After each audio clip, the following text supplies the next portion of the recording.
Sudah, Pak. Alhamdulillah. Kira-kira ada kesulitan nggak?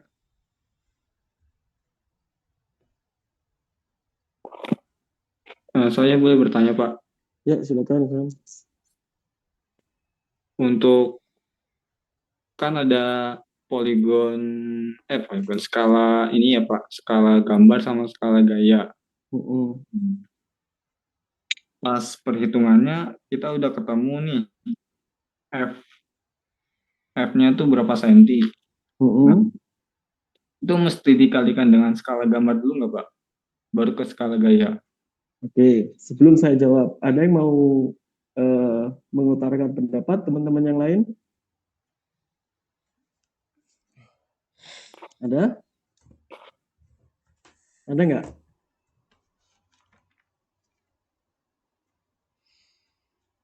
Halo? Sepertinya tidak ada, Pak. Oke, oke. Saya pikir kamu mau menjawab ya, Sar.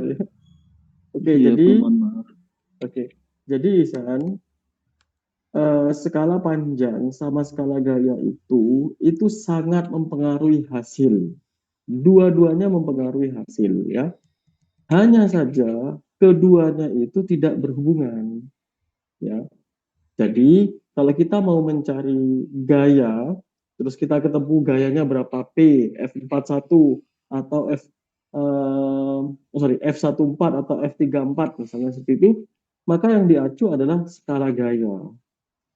Nah, skala panjang, coba ya, kalau saya share.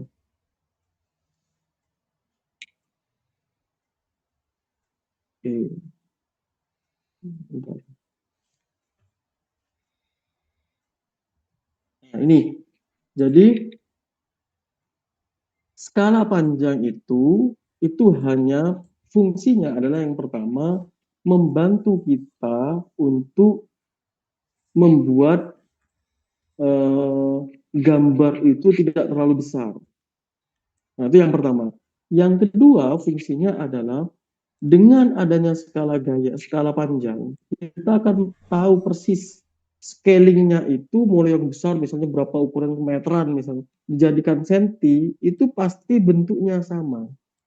Karena kita menggunakan metode grafis, maka bentuk ini memiliki peran yang sangat penting. Ya, jadi menentukan panjang dari O2 ke A, dari A ke B, kalau misalnya kita tidak menggunakan skala gaya, kita gambar aja sesuai dengan gambar aslinya. Kalau kecil nggak ada masalah, bisa skala 1:1, nggak perlu membuat skalanya. Tapi kalau misalnya besar, ukurannya besar sekali, aslinya, kemudian kita tidak menggunakan skala panjang, maka kita juga akan kesulitan nanti dalam proses penyelesaiannya. Nah, skala gaya sendiri itu berfungsi untuk mengetahui gaya-gaya yang bekerja. Jadi, gaya tersebut sudah tidak penting lagi. Gaya ya. Nah, karena torsi butuh jarak, maka ya, skala panjang itu berpengaruh pada torsi. Tapi gaya di poligon gaya ini, di poligon gaya ini hanya menggunakan skala gaya saja. Seperti itu. Nah, tapi torsi, coba. Nah, torsi beda lagi ya. Torsi butuh jarak ini, jarak H. Jarak H itu tahunya dari mana? Skala panjang. Gitu ya. Jadi skala panjangnya menggunakan, H ini menggunakan skala panjang, F32 dan F12 itu menggunakan skala gaya. Sehingga torsi aslinya itu menggunakan perkalian antara H hasil skala panjang dengan F12 atau F32 dengan menggunakan skala gaya. Seperti itu, Isa. Kurang jelas? Sangat jelas, Pak. Terima kasih, Pak. Oke. Teman-teman yang lain ada pertanyaan?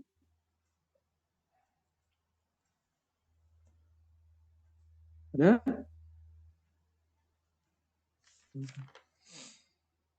Kalau tidak ada, saya lanjutkan ke eh, subbab selanjutnya, yaitu analisa gaya statis rocker crank mechanism. Ya. Jadi rocker crank mechanism seperti ini. Nah, bentuknya seperti ini.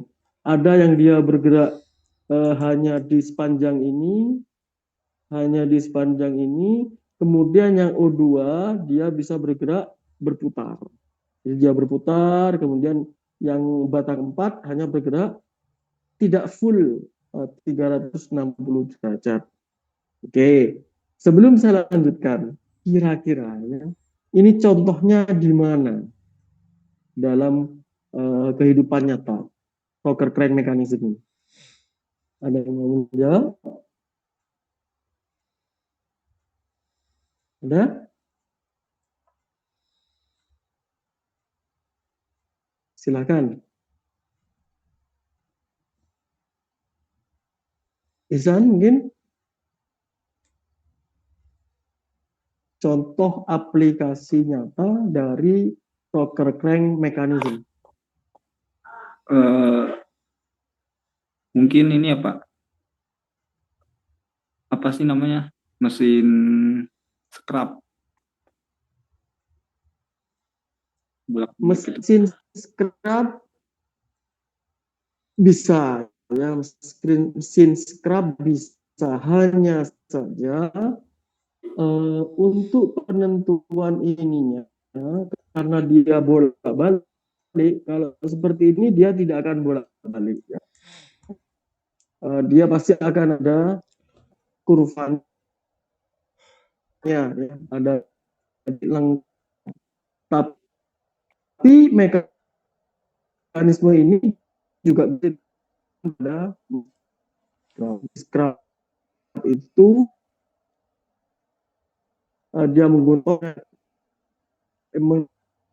kemudian dari ini dirubah jadi gerak bolak-balik. Bisa, ya. Masih belum kan apa?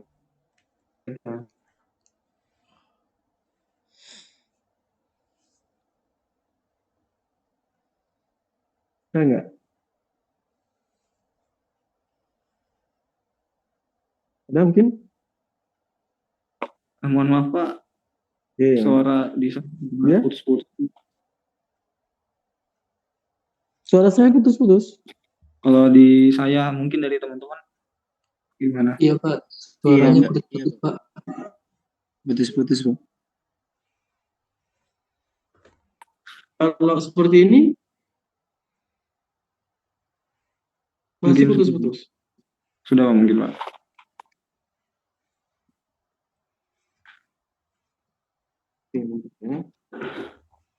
Jadi, oke. Sepertinya sudah cukup ya? Sepertinya sudah cukup Pak. Oke.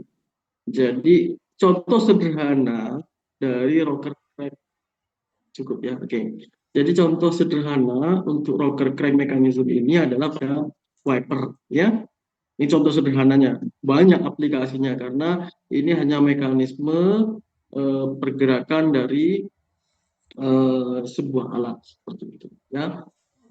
Nah, ini biasanya kalau yang sebelumnya ada dua batang piston pada dua batang dan satu peluncur. Kalau misalnya di rocker mechanism itu ada tiga batang. Berarti untuk menggeraknya kira-kira bagaimana?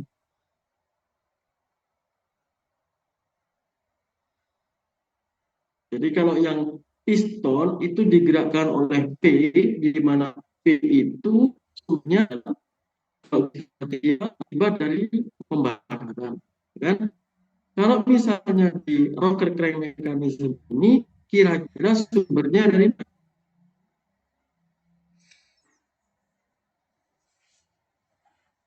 Atau sumbernya berupa apa?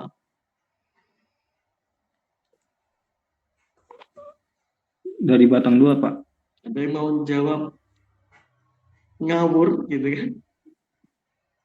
Ya, Isa, silakan. Dari batang 2 bukan Pak?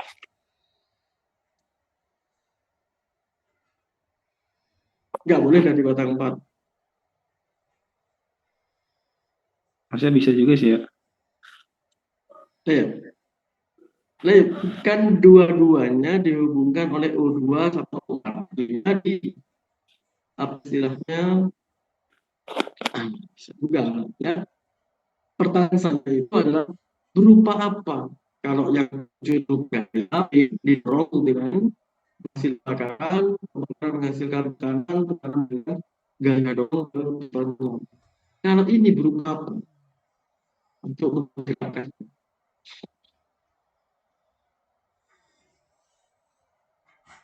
Oke, jadi untuk rocker crank mechanism digunakan kalau dia menggunakan bel pulley, ya, entah pakai roda gigi, ya, atau sambungan, itu juga bisa. Ya. Keempat-empatnya ini bisa. Yang nantinya akan disampaikan gerakan berputar itu setelah dikonversi dalam bentuk torsi, gitu ya. Jadi nanti kalau misalnya sumbernya pasti dia torsi, ya. Boleh di O2, boleh di misalnya di sini. Artinya yang diketahui torsi yang ada di O4 atau batang 4 ataupun di O2 atau di T2. Nah, tugas kita adalah salah satu diketahui entah di batang 2 ataupun batang 4, kita harus mengetahui torsi penyeimbang. Kenapa? Karena di dinamika itu berfokus pada keseimbangan atau keseimbangan gerakan dari sebuah. Seperti itu. Ada yang ditanyakan? Pak, mohon maaf, Kalau Pak. tidak ada, kita bisa lihat penjelasan empat batang, di mana mempunyai sebuah batang yang berputar, ya. Suara Bapak masih putus-putus, Pak. Agak sulit untuk dimengerti. Oke, bentar.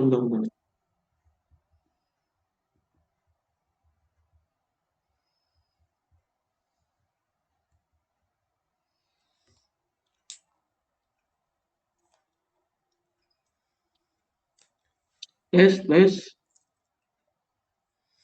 Terdengar, Pak? Oke, lumayan ya. Lumayan, Pak.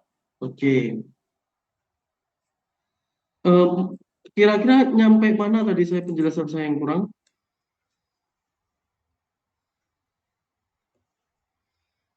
Halo? Penjelasan tentang torsi sudah ya? Sudah, Pak. Oke. Itu sudah, Pak. Ya, jadi torsi ada berarti karena dia berupa 4 batang, maka ada torsi di batang 2 maupun di batang 4. Nah, ini ada satunya bisa berputar penuh, satunya hanya batang berakhir.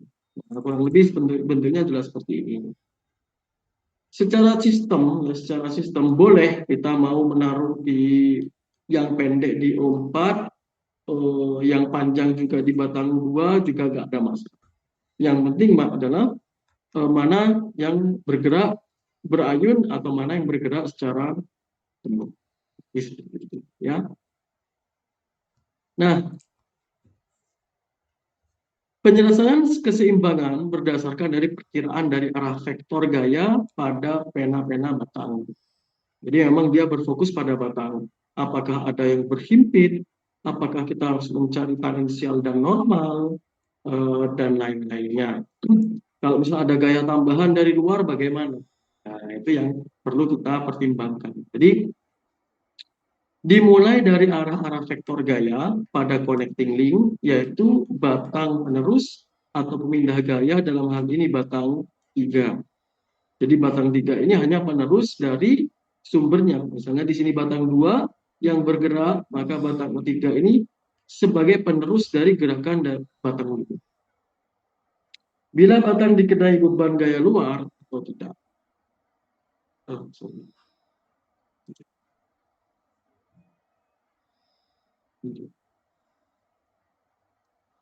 Nah, artinya apa?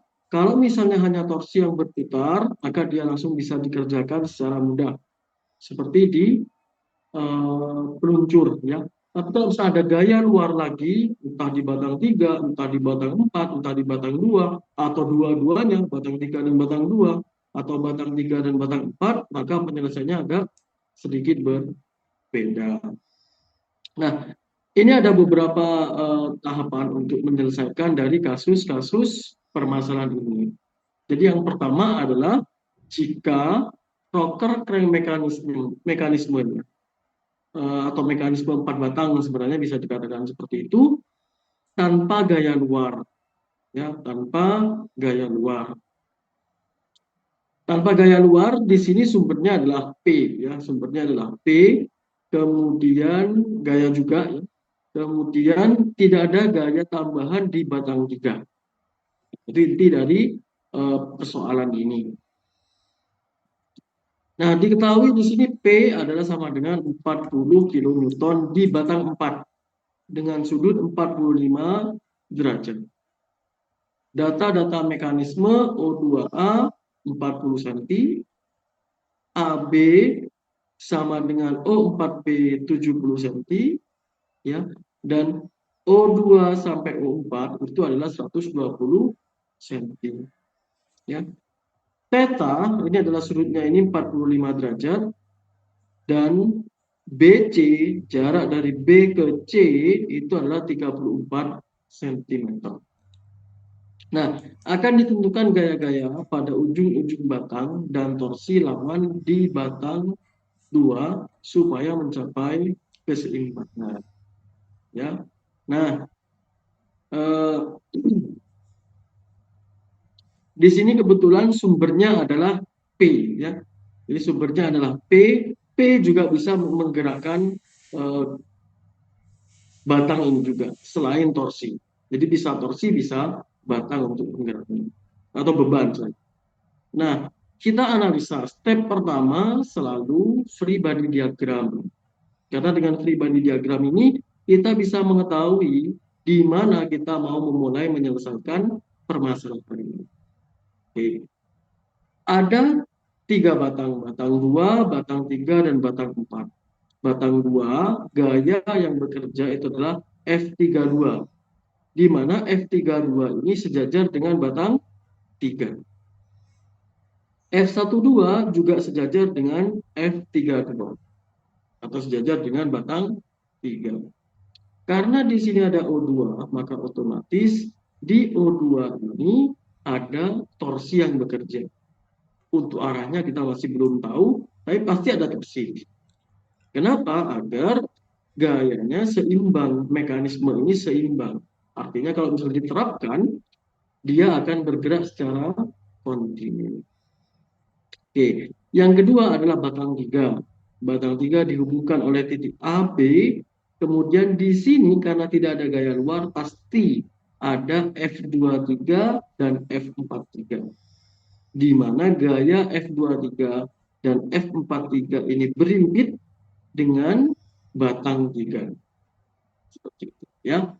Dan yang ketiga adalah batang 4. Batang 4 itu ada F34 yang sejajar dengan batang 3 atau F43. Kemudian ada gaya P yang besarnya dan arahnya diketahui yaitu 45 derajat, ya. Kemudian di sini ada F14.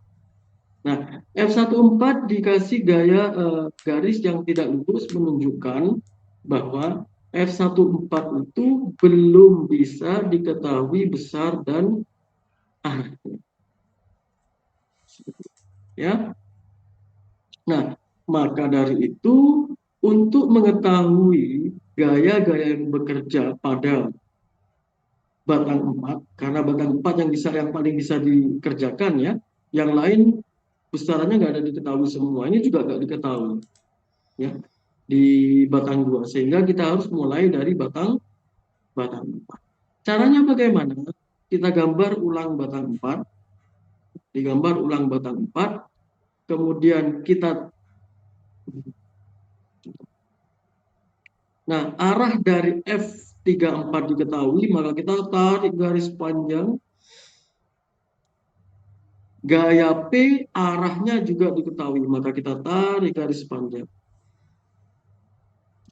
Nah, maka di sini kita akan menemukan titik pertemuan. Nah, titik pertemuan inilah kita tarik garis ke O4. Nah, kenapa kita harus tarik dari O4? Karena sistem ini kita harus membuatnya tertutup. Membuat menjadi poligon tertutup. Kalau kita cari ke sini, maka tidak akan diketahui besar dari F1. Nah, titik pertemuan ini kita tarik dari ke O4. Ya, kita tarik sampai ke O4. Maka kita akan menemukan arah dari F14 di sini. Seperti ini. Nah, kita kembali lagi ke bab 1. Kalau ada satu gaya yang diketahui besar dan arahnya, kemudian ada dua gaya yang diketahui arahnya saja, maka kita bisa mengetahui besar dari dua gaya yang belum diketahui. Ya. Jadi dari yang C ini kita sudah mengetahui arahnya, kemudian kita buat poligon gaya tertutup. Ya. Pertama-tama kita gambarkan gaya P. Besarnya sudah menggunakan skala gaya dan dia harus sejajar dengan P yang ada di sini. Ya. Kemudian setelah itu kita tarik garis F34. Jadi garis ini sejajar dengan garis ini. Ya.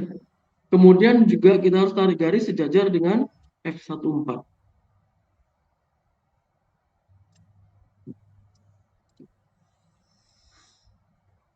Nah, dari sini kita akan menemukan titik pertemuan. Nah, kalau titik pertemuan ini kita kasih arah seperti ini dan seperti ini, maka kita menggunakan metode grafis, kita akan menemukan besarnya F34 dan besarnya F14.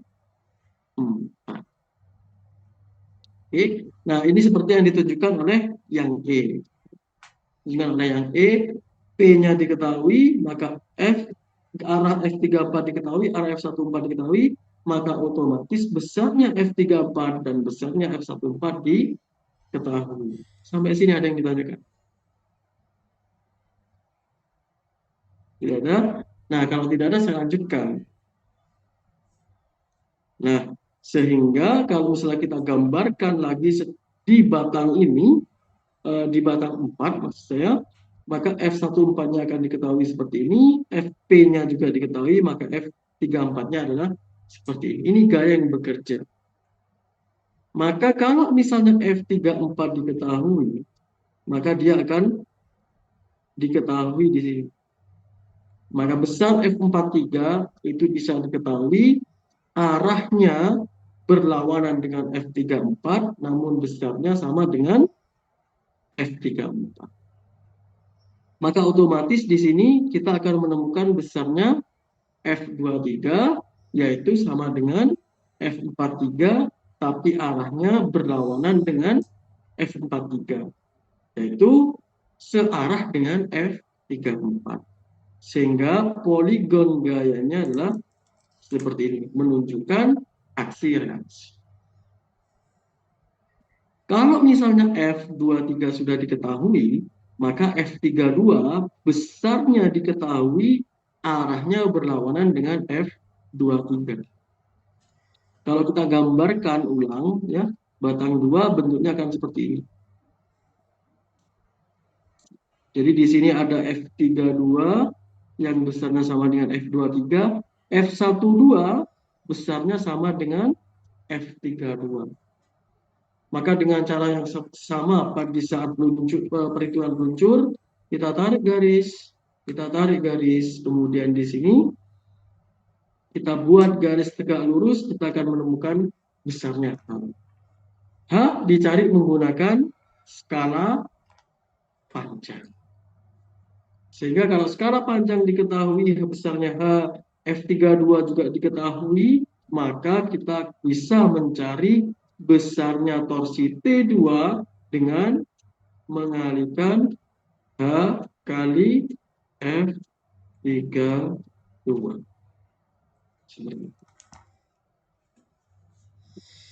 Oke. Nah, kalau mau ditambahi lagi, karena F14 itu bekerja di O4, maka otomatis ada gaya reaksi berupa F41 ke arah bawah. Sehingga kalau misalnya kita buat poligon tertutup dari mekanisme secara keseluruhan, kita akan menemukan berbentuk seperti ini. Ya, jadi P ini akan menghasilkan F34, F34 dia harus memberikan reaksi berupa F43, kemudian di sini juga ada F32, kemudian ada F21, F21 juga memberikan reaksi pada F12, dan di sini ada F14, reaksinya berupa F41. Kalau ini sudah menjadi mekanisme tertentu, maka bisa dikatakan mekanisme ini dia akan berjalan sempurna. Kalau misalnya diberi gaya P, dia akan berputar terus-menerus gitu. Jika P-nya terus berulang. Ada yang ditanyakan sampai sini? Pak, mohon maaf Pak, saya izin tanya. Ya, Pada kasus yang gambar E Pak, kan arah P kan ke bawah ya, benar yang ngikutin soal. ya. Nah, itu arah F34 itu ke kanan dan arah F14 ke atas itu mengacunya gimana ya Pak ya? Oke. Untuk kasus ini, oke, bentar. Kita itu sebenarnya bisa nggak? Misalnya saya buat titiknya itu di sini, boleh nggak?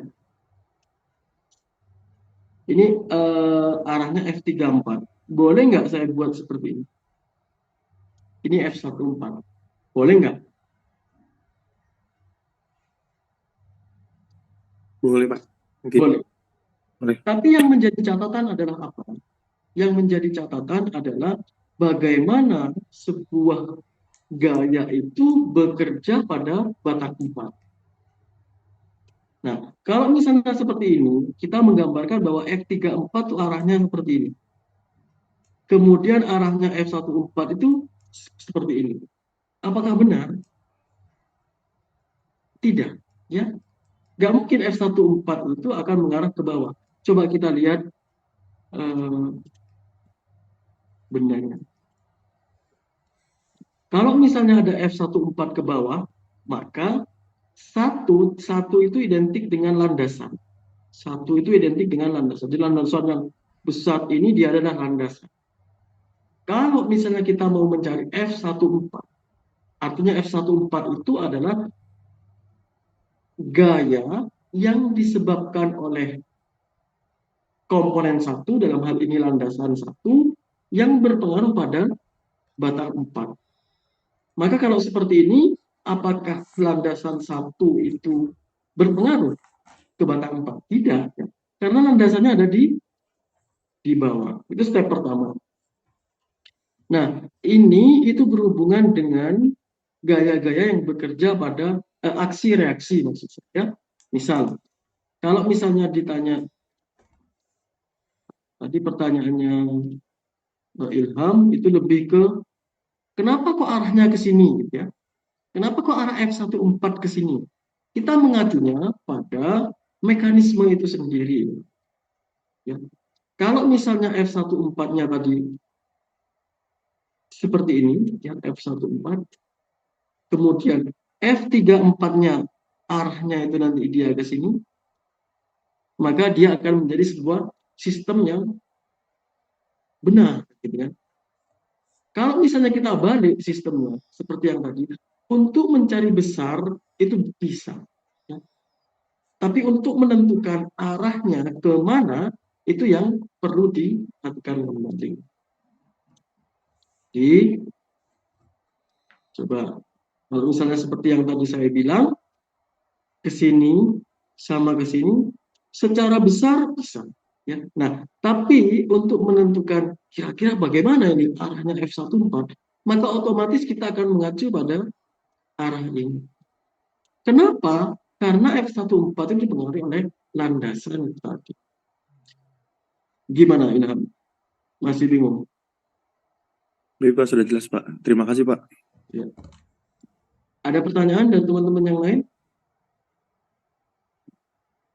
Oke, kalau tidak ada, sekarang kita melihat yang hasilnya. Ya. Gambar soal seperti gambar, ini menggunakan skala gambar atau skala panjang. Ya.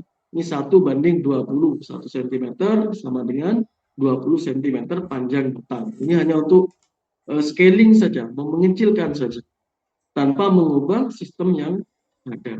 Ya. Kemudian yang B, diagram benda bebas. Free body diagramnya itu step pertama. Kenapa?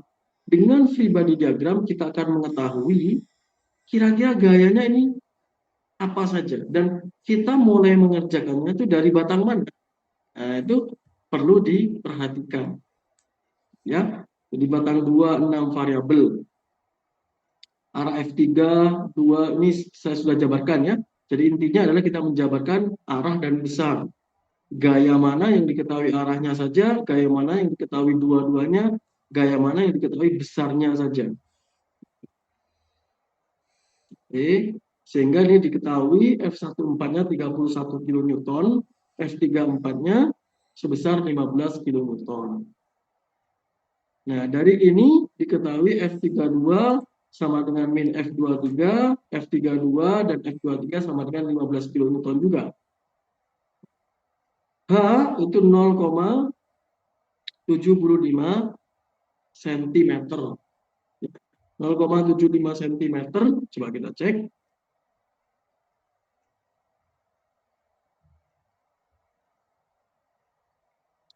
Batang 2, O2, 40 cm. Ya. Nah, hanya itu adalah 0,75 cm ketemunya ya. Kemudian dari 0,75 cm ini dikalikan dengan F34, ya, dikalikan dengan F34 sama dengan 15 kN kali, bentar.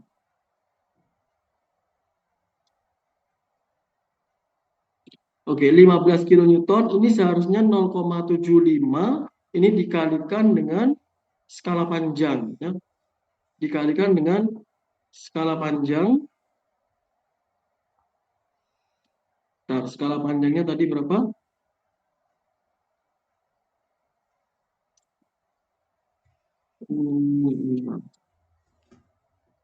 Nah, 20 ya. Jadi dikalikan dengan skala panjang. Dikalikan dengan skala panjang. Sorry, ini nggak usah dulu ya. 0,75 dikalikan dengan skala panjang, hasilnya adalah 0,15 meter ya. Nah, dari sini kita bisa mengetahui berapa torsinya dengan mengalihkan F32 15 kN dikalikan dengan 0,15 meter. Jadi yang tadi ya H itu dikalikan terlebih dahulu dengan skala panjang. Jadi nggak bisa langsung ketemu H-nya, tidak dikalikan dengan skala panjang, langsung dikalikan ketemu torsinya, maka torsinya adalah skala. Ya. Nah, pada batang 1 fixed link juga sama ya, kita bisa otomatis dengan mencari T2, kalau misalnya kita F21 torsi berlawanannya, sigma momennya sama dengan 0, maka torsi 2 untuk yang diakibatkan oleh F21 juga sama, cuma berlawanan arah dengan T2 yang disebabkan oleh F32. Makanya di sini ada SJJ A searah jarum jam, BJJ berlawanan arah dengan jarum jam. Sampai sini ada yang ditanyakan? Tidak ada? Oke. Kalau tidak ada, bagaimana kalau misalnya ada gaya luar, ada gaya tambahan, ya? Gaya tambahan di S. Ya. S di sini ada gaya tambahan sebesar 45 derajat dengan jarak AC atau BC. Oke. Coba kita analisa ya. Oke. Kita punya mekanisme rocker arm seperti ini. Mekanisme rocker arm seperti ini. P-nya 45 derajat, S-nya 45 derajat, ada jaraknya sama. Jaraknya sama dengan yang sebelumnya. Jarak O2A, jarak O2O4, jarak AB, dan jarak BO4 itu sama dengan mekanisme yang sebelumnya. Yang membedakan cuma gaya S sebesar dengan sudut sebesar S dengan sudut 45 derajat dari batang giga. Oke, kita selesaikan. Step pertama kita buat skala panjang, kemudian kita gambar. Step kedua kita buat skala gaya, kemudian juga kita gambarkan. Mekanisme ini kita gambar ulang. Jadi mekanisme ini kita gambar ulang menggunakan skala panjang dan skala gaya. Step selanjutnya adalah kita menentukan free body diagram. Jadi kita menentukan free body diagram. Oh, maaf, ternyata di sini ada 3 gaya tambahannya.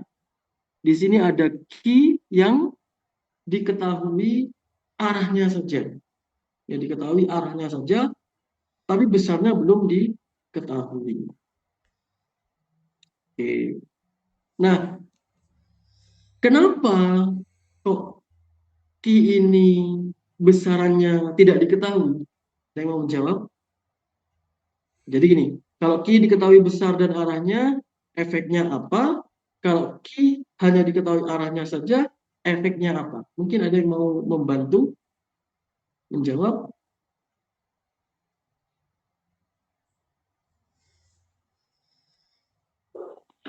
Izin jawab, Pak. Ya, silakan, Sam.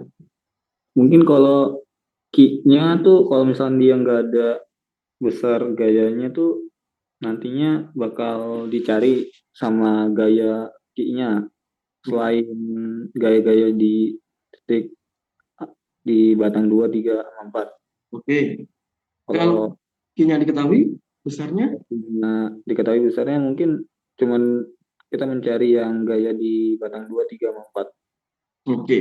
Tapi secara real life, ya, betul di sana dari sisi itu betul. Tapi dalam real life, ya, dalam kehidupan nyata, ya, kira-kira akan seperti apa kalau misalnya key-nya ada? Ya.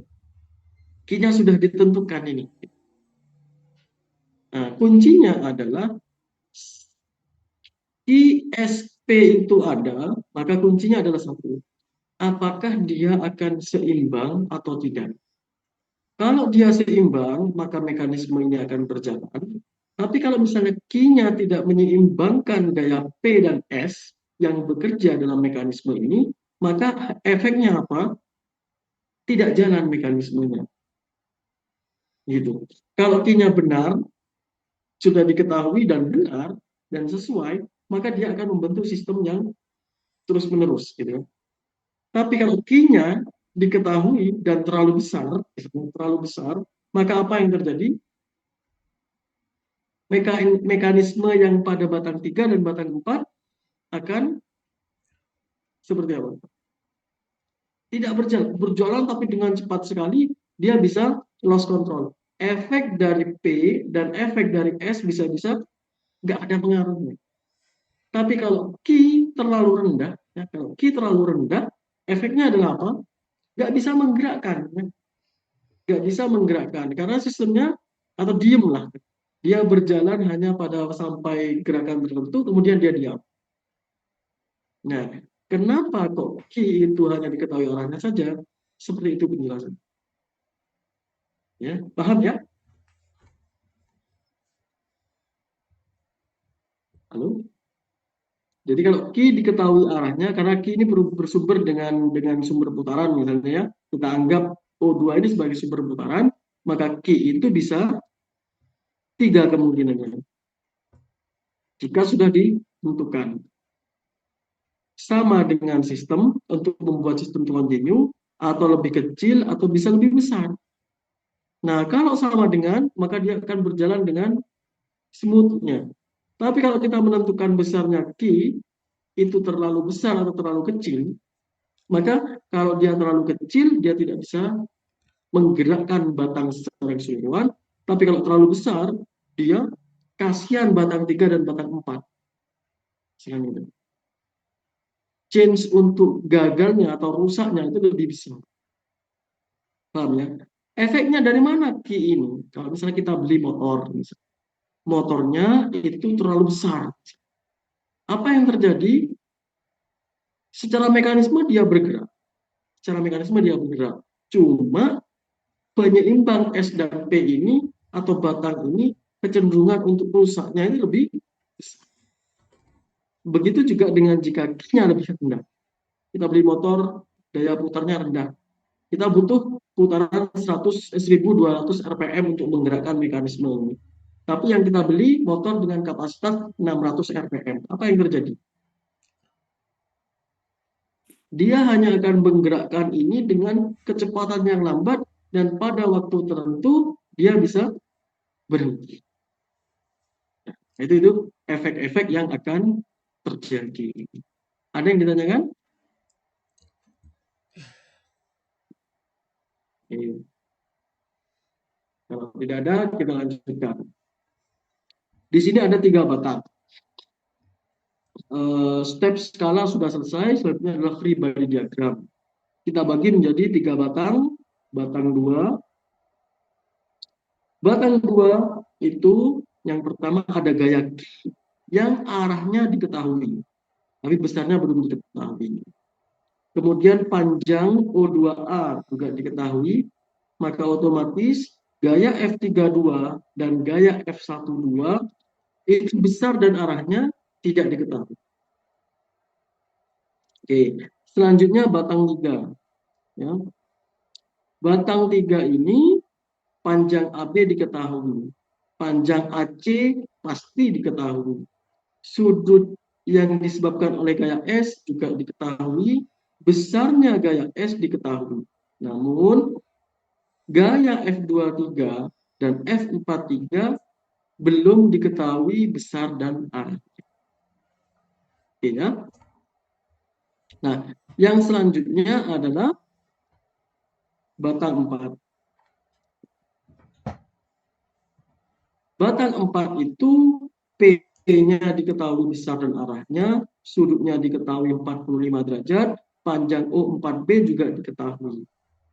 Nah, arah dan besar dan arah F34 maupun F41 belum diketahui. Ya, belum diketahui. Sehingga kira-kira dari ketiga batang ini bisa dikerjakan nggak? Bisa dikerjakan nggak? Bisa, Pak. Yang batang 3 dan batang 4. Oke, jadi kalau misalnya ketiga batang ini tidak bisa dikerjakan secara simultan, secara sendiri-sendiri, kita tidak bisa mulai dari batang 4, batang 3, dan batang 2, maka kita bisa menggabungkan 2 batang. Caranya adalah, karena di sini gaya yang diketahui besarnya dan arahnya adalah S dan P, maka kita gabungkan antara batang 3 dan batang 4. Ya. Kalau yang diketahui besar dan arahnya Q, maka kita gabungkan batang 3 dan batang 2.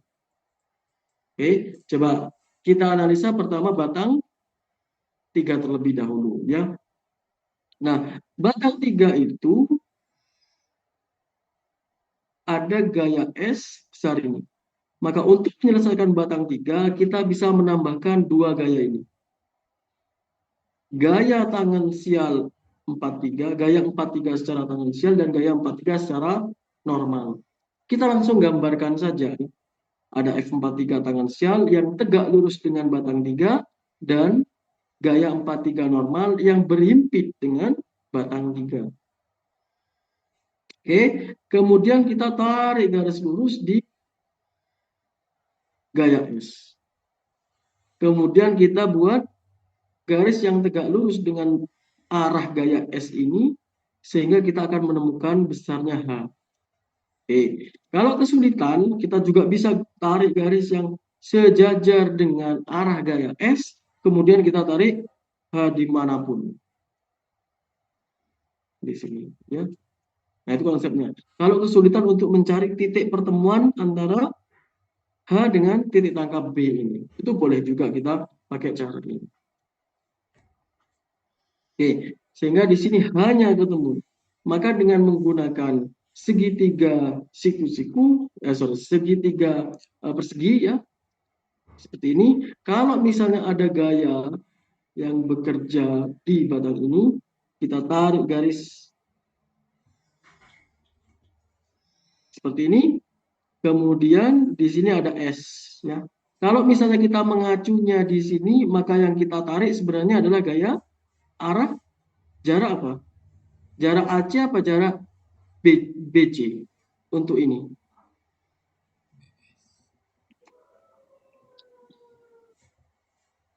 Jarak BC, ya. Jadi ini adalah sesuai dengan jarak BC. Kemudian kita taruh di ujungnya itu adalah S, ya. Kemudian di sini ada gaya F43 dengan menggunakan jarak H. Jadi ini adalah BC dan ini adalah H, gitu ya. Jadi kita F43 kita nggak ngerti dulu awalnya. Kita tarik yang kita awali untuk mencari F43 itu adalah kita tarik garis FS, kemudian kita tarik BC. Dari BC ini kita akan menemukan garis miring ini. Nah, kemudian kita tarik panjang H titik ini, kemudian kita tarik ke atas. Titik persinggungan ini itu adalah F43. Oke, ada yang ditanyakan?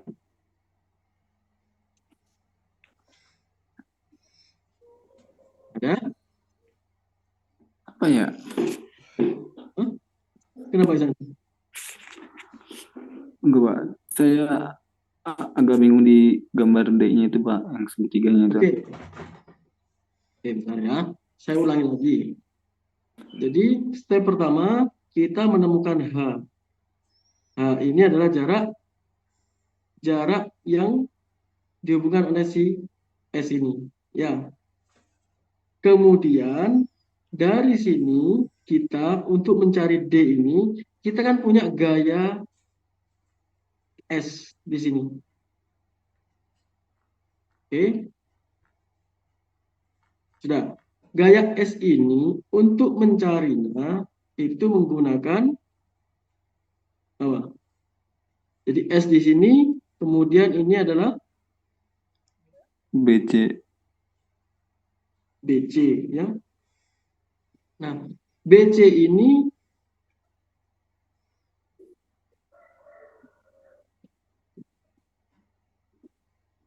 dari BC ini kita bisa mencari H, ya. Hanya dicari menggunakan ini, kemudian kita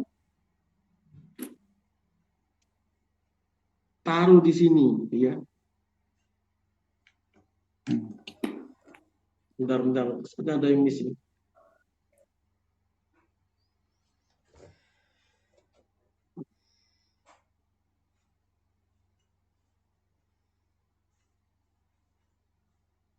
Oh, maaf, salah. Ini bukan BC, tapi ini AB. Sorry, ini miss-nya. Ini AB, ya. Jadi kenapa AB? Karena S itu bekerja pada batang AB, ya. Jadi ini AB, ini S, ya. Ini H, jadi ini tetap H. Sehingga caranya sama, kita tarik garis lurus ini, kemudian titik pertemuan dari H ini, inilah sebenarnya adalah F43. Itu ya. Ini sama persis cara ini dengan yang sebelumnya. Coba kita cek, ya.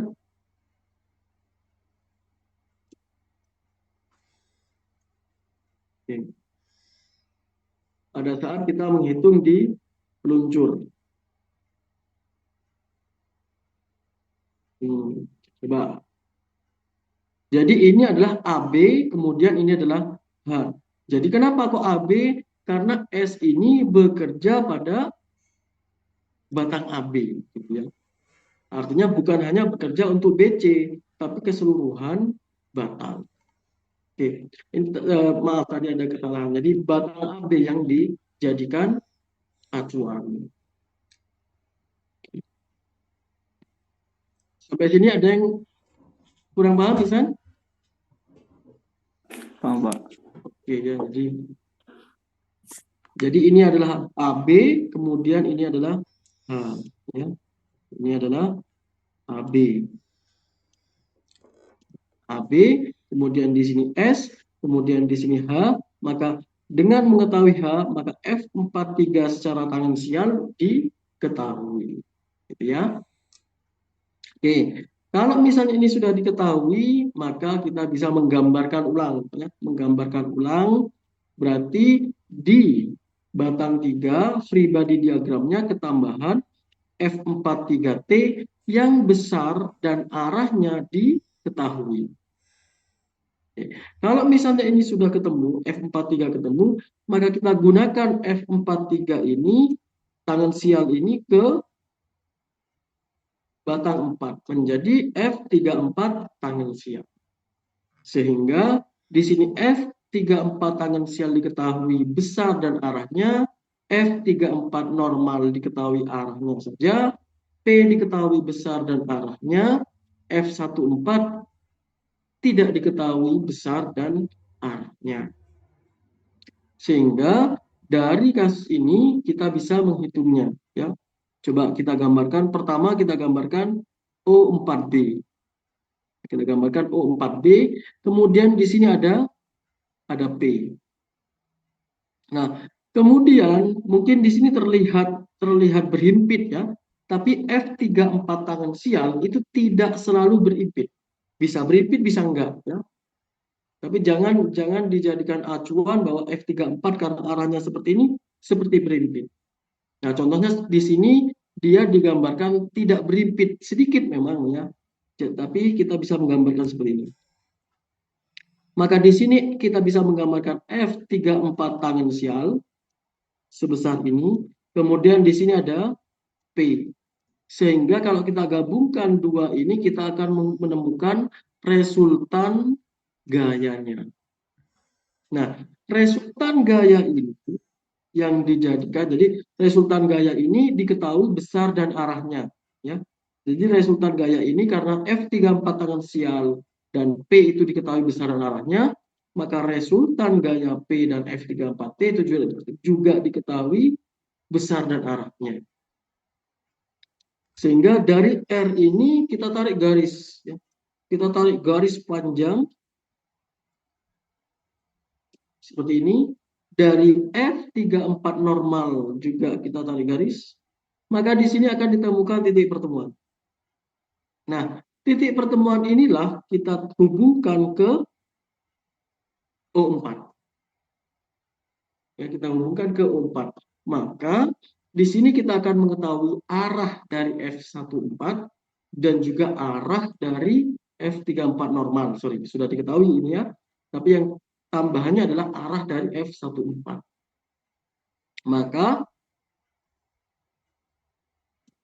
Maka dari OF ini, yang OF ini kita bisa mengetahui R-nya, diketahui besarannya, maka F34 normalnya adalah seperti ini, maka dan F14-nya seperti ini. Oke, ya. Sehingga besar dari F14, besar dari F34 normal bisa diketahui. Sehingga semua gaya-gaya yang ada di batang 4 diketahui, termasuk F34 tangensial, F34 normal, P, F14, maka dari batang 4 ini kita bisa menemukan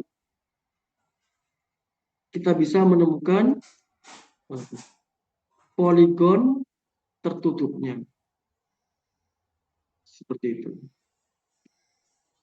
Di mana di sini ada F34N, di sini ada F34T, di sini ada P, di sana ada F14, dan di sini ada gaya resultan.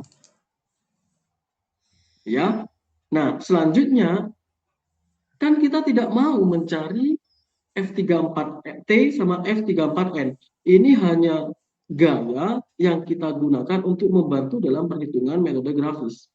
Tapi yang kita butuhkan adalah F34 itu sendiri. Ya. Nah, gimana caranya menghitung?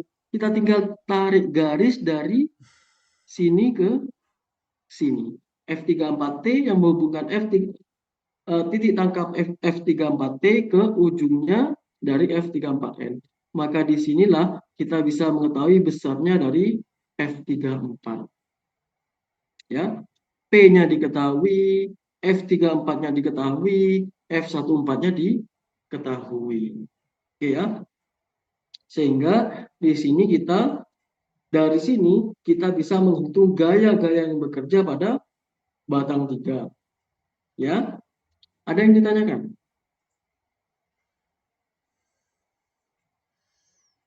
Ada? Oke. Kalau tidak ada, kalau digambarkan gaya-gaya yang bekerja pada J ini, kita akan menemukan batang 4 itu berbentuk seperti ini. Jadi free body diagram baru, kalau F34 dan F14-nya diketahui, bentuknya akan menjadi seperti ini. Ya. Oke. Nah, kalau misalnya gaya-gaya F34 diketahui, maka dari sini kita bisa memasukkannya ke batang 4 menjadi F43. F43 diketahui, S juga diketahui, kemudian F23 belum diketahui besar dan arahnya.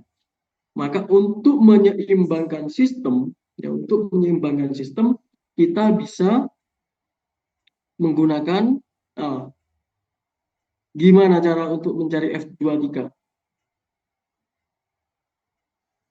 Ada yang bisa membantu? Di sini tidak dijelaskan bagaimana cara mencari F23, kira-kira bagaimana ya?